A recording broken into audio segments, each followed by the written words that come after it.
Bismillahirrahmanirrahim. Assalamualaikum warahmatullahi wabarakatuh. Halo teman-teman, perkenalkan nama saya Anis Rahmawati dengan NIM 223559, Program Studi Manajemen dari semester 6. Dengan dosen pengampu Bapak Muhammad Teguh Setiadi, SEMM, CTMP, CMC, CPGAM, CPLM, CIB. Baiklah, di sini saya mau menjelaskan mengenai penting dan manfaat manajemen. Jadi, pengertian manajemen yaitu manajemen berasal dari kata to manage yang diartikan dengan mengendalikan, menangani, mengelola secara umum. Pengertian manajemen adalah pengelolaan suatu pekerjaan untuk memperoleh hasil dalam rangka mencapai tujuan yang telah ditentukan dengan cara menggerakkan orang lain untuk bekerja. Manajemen kinerja sendiri adalah suatu hal yang berorientasi ke masa depan, disesuaikan spesifik berdasarkan kondisi khusus dari setiap organisasi atau individu, didasarkan atas suatu model kausal yang menghubungkan antara input dan output. Penilaian kinerja merupakan alat yang bermanfaat, tidak hanya untuk mengevaluasi kerja dari para karyawan, tetapi juga untuk mengembangkan dan memotivasi karyawan. Pada intinya, penilaian kinerja dapat dianggap sebagai alat untuk memverifikasi bahwa karyawan memenuhi standar kinerja yang telah ditetapkan. Selanjutnya yaitu mengenai tujuan manajemen kinerja. Apa sih tujuan manajemen kinerja itu? Jadi, manajemen kinerja dalam praktiknya memiliki berbagai tujuan yang dapat membantu keefektifan dan keefisiensian kerja. Adapun tujuan dari manajemen kinerja tersebut, menurut Noe dan kawan-kawan pada tahun 1999, ada 3 tujuan manajemen kinerja, di antaranya yaitu yang pertama yaitu tujuan strategik, yang kedua tujuan administratif, dan yang ketiga yaitu tujuan pengembangan. Baiklah, selanjutnya kita akan menjelaskan apa itu tantangan manajemen kinerja. Jadi, tantangan yang dihadapi manajemen kinerja adalah kecenderungan dihindari baik oleh manajemen maupun pekerja. Dan mereka memiliki alasan masing-masing di mata manajer. Manajemen kinerja merupakan tambahan beban manajer.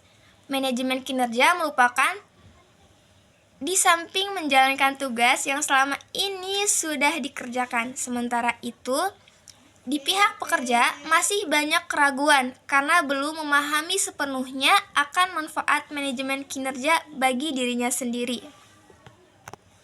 Yang selanjutnya yaitu manfaat manajemen kinerja. Apa sih manfaat manajemen kinerja itu?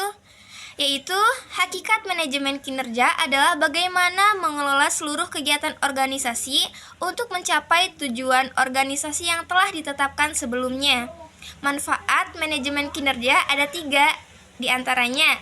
Yang pertama, manfaat bagi organisasi. Yang kedua, manfaat bagi manajer. Dan yang ketiga, manfaat bagi individu.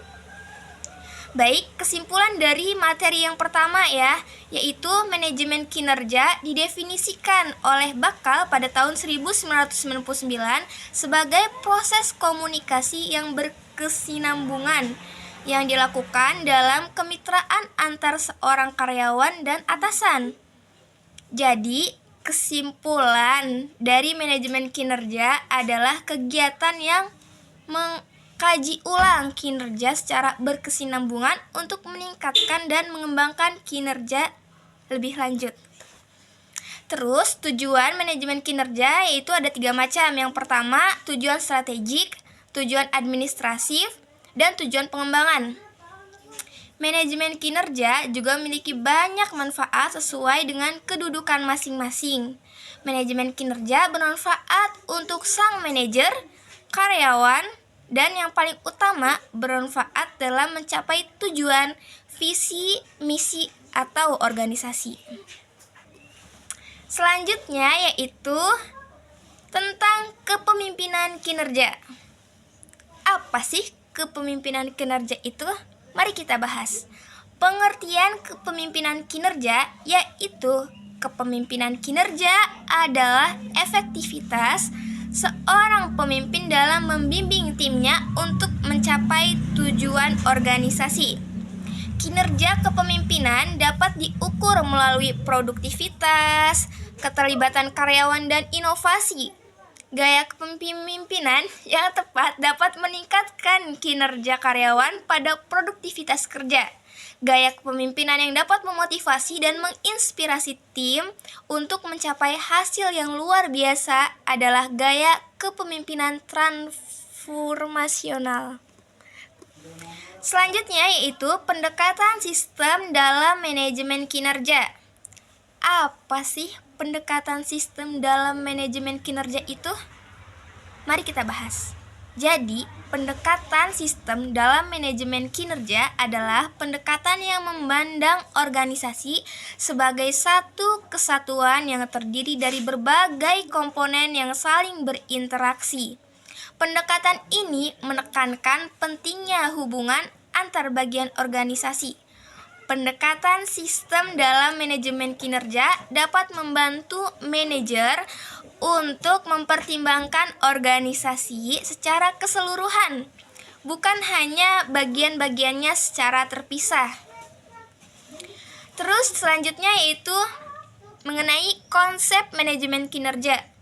Konsep manajemen kinerja merupakan salah satu ukuran dari perilaku yang aktual di tempat kerja yang bersifat dimensial, di mana dimensi kerja meliputi kualitas output.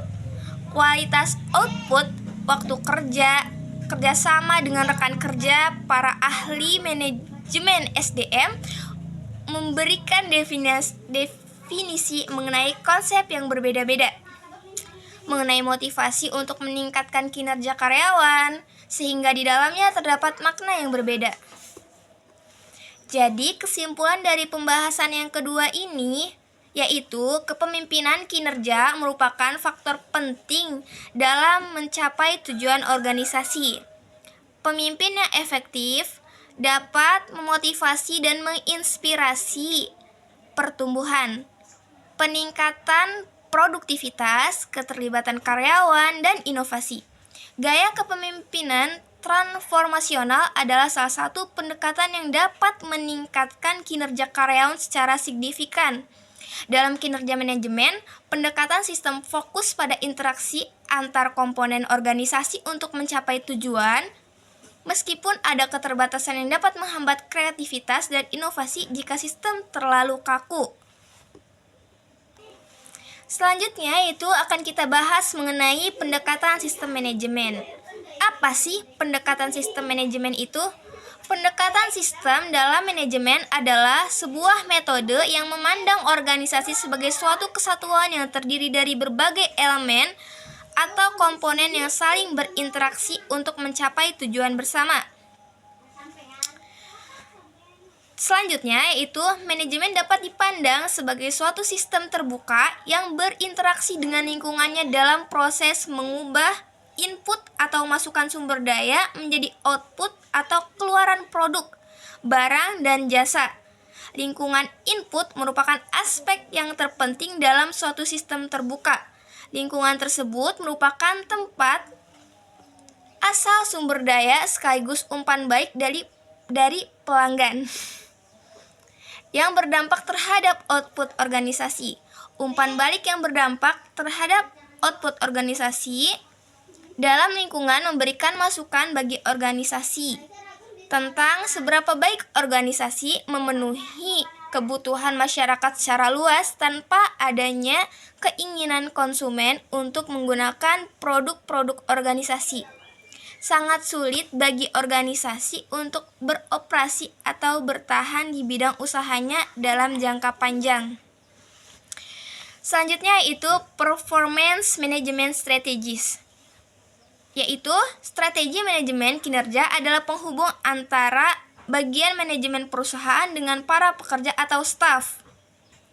Nantinya yang mencakup bidang ini seputar perencanaan strategis, pengembangan tim, kompensasi, sampai teknologi tenaga kerja. Dalam hal ini, perusahaan tidak hanya bergerak sendiri dalam mencapai tujuan. Karyawan juga turut dilibatkan dengan memberikan kesempatan untuk mengemukakan pendapat terkait cara dan strategi perusahaan bisa meraih berbagai tujuannya. Artinya, perusahaan bukan bergerak sebagai pihak yang mendikte, namun berperan juga sebagai penampung aspirasi karyawan. Adanya keterlibatan karyawan secara otomatis membuat proses komunikasi lebih intens dan satu sama lain bisa saling memahami kebutuhan. Karyawan akan merasa suaranya berharga dan loyalitas diakui oleh perusahaan untuk betah bekerja dan membantu perusahaan mendapatkan kualitas SDM terbaik. Selanjutnya yaitu mengenai strategic planning atau perencanaan strategis. Di sini saya akan menjelaskan mengenai apa sih pentingnya strategic planning, yaitu berfungsi sebagai fondasi utama untuk menetapkan arah, tujuan, dan indikator keberhasilan organisasi. Ada beberapa teori dan model strategis planning yang relevan secara khusus dalam konteks manajemen kinerja. Yang pertama yaitu Balance Scorecard BSC atau Kaplan dan Norton. Teori inti strategis harus diterjemahkan ke dalam tujuan dan indikator kinerja dari 4 perspektif utama. Yang pertama yaitu finansial, yang kedua pelanggan, yang ketiga proses bisnis internal, yang keempat pembelajaran dan pertumbuhan. Relevansi dengan manajemen kinerja, yaitu meningkatkan alignment antara strategi dan tindakan karyawan, menghubungkan indikator kinerja atau KPI dengan strategi jangka panjang. Dan yang terakhir itu mendorong organisasi tidak hanya fokus pada output keuangan, tapi juga proses dan kapabilitas jangka panjang. Intinya yaitu teori tentang model strategi planning dalam manajemen. Perencanaan strategi merupakan elemen kunci dan manajemen yang berfungsi untuk menentukan arah, tujuan, serta strategi organisasi dalam jangka panjang. Berbagai model seperti Balance Scorecard SWOT, Analysis Management by Objective atau MBO, dan Record Based View RBF memberikan pendekatan yang berbeda dalam merumuskan strategi berdasarkan kondisi internal dan eksternal organisasi. Secara keseluruhan, teori-teori model strategi planning menekankan bahwa perencanaan strategi adalah proses sistematis untuk mencapai visi organisasi. Yang selanjutnya yaitu mengenai desain pengukuran kinerja. Apa sih desain pengukuran kinerja itu? Pengertian mendesain teknik pengukuran kinerja itu, mendesain teknik pengukuran kinerja merupakan proses penting dalam manajemen kinerja yang bertujuan untuk menilai efektivitas dan efisiensi individu, tim, atau organisasi dalam mencapai tujuan strateginya. Proses ini dimulai dengan menetapkan tujuan yang jelas dan spesifik yang akan menjadi dasar dalam menentukan indikator kinerja utama atau Key Performance Indicator atau KPI. KPI ini harus memenuhi kriteria SMART atau Specific, Measurable, Achievable, Relevance, Time Bound untuk memastikan bahwa indikator tersebut dapat diukur dan dicapai dalam kerangka waktu tertentu. Kesimpulannya atau intinya, desain pengukuran kinerja merupakan aspek krusial dalam manajemen kinerja yang bertujuan untuk mengevaluasi secara efektivitas individu, tim, maupun organisasi dalam mencapai tujuan strategis. Pengukuran kinerja yang baik harus memenuhi prinsip relevansi, keandalan, serta kemudahan dalam implementasi. Tantangan utama dalam desain pengukuran kinerja meliputi kesulitan dalam menentukan indikator yang sesuai, keterbatasan data, serta potensi bias dalam evaluasi. Oleh karena itu, organisasi perlu memastikan bahwa sistem pengukuran kinerja yang diterapkan bersifat objektif, fleksibel, berorientasi pada perbaikan berkelanjutan. Baik, intisari dari materi yang terakhir yaitu analisis kompetensi dan strategi pengembangan dalam meningkatkan kinerja individu. Part 1 ya, definisi kompetensi dalam manajemen kinerja. Kompetensi merupakan skill atau keahlian yang harus dimiliki oleh seseorang dalam melakukan tugas dan tanggung jawab yang dilandasi oleh pengetahuan, keterampilan, dan kepribadian dalam suatu organisasi atau instansi. Menurut para ahli, kompetensi menurut Stephen Robin 2007, kompetensi adalah kemampuan atau ability atau kapasitas seseorang untuk mengerjakan berbagai tugas dalam suatu pekerjaan di mana kemampuan ini ditentukan. Yang kedua itu kompetensi menurut Sedamayanti 2008. Kompetensi adalah karakteristik mendasar yang dimiliki seseorang yang berpengaruh langsung terhadap atau dapat memprediksikan kinerja yang sangat baik. Dan yang terakhir menurut Mangkunegara pada tahun 2020, kompetensi adalah faktor mendasar yang dimiliki seseorang yang mempunyai kemampuan lebih yang membuatnya berbeda dengan seseorang yang mempunyai kemampuan rata-rata atau biasa saja. Identifikasi kompetensi aparatur. Kompetensi ini mencakup berbagai aspek yang perlu dipenuhi oleh aparatur sipil negara atau ASN agar dapat melaksanakan tugas dan tanggung jawab mereka secara efisien, yaitu pentingnya identifikasi kompetensi dan proses identifikasi kompetensi. Selanjutnya yaitu faktor-faktor yang mempengaruhi kompetensi. Yang pertama yaitu keyakinan dan nilai. Yang kedua keahlian atau keterampilan. Yang ketiga pengalaman. Yang keempat karakteristik personal. Yang kelima yaitu motivasi. Yang keenam yaitu isu-isu emosional. Yang ketujuh yaitu kemampuan intelektualitas. Dan yang terakhir yaitu budaya organisasi. Jadi kesimpulan dari materi yang terakhir ini yaitu kompetensi individu merupakan salah satu faktor kunci dalam menentukan tingkat kinerja seseorang di lingkungan kerja. Kompetensi yang mencakup aspek pengetahuan, keterampilan, dan sikap harus dikembangkan agar dapat memenuhi tuntutan pekerjaan yang semakin dinamis dan kompleks. Tingkat kompetensi individu saat ini masih menunjukkan adanya kesenjangan antara harapan organisasi dan kapasitas nyata karyawan, sehingga dibutuhkan strategi pengembangan yang tepat dan berkelanjutan. Baik, mungkin itu saja yang dapat saya sampaikan. Jadi, video ini dibuat dan diposting untuk memenuhi syarat penilaian ujian tengah semester atau UTS mata kuliah manajemen kinerja dengan dosen pengampu Bapak Muhammad Teguh Setiadi SEMM CTMP CMC CPGAM CPLM CIB. Semoga video ini bermanfaat. Dari saya, sekian dan terima kasih. Wassalamualaikum warahmatullahi wabarakatuh.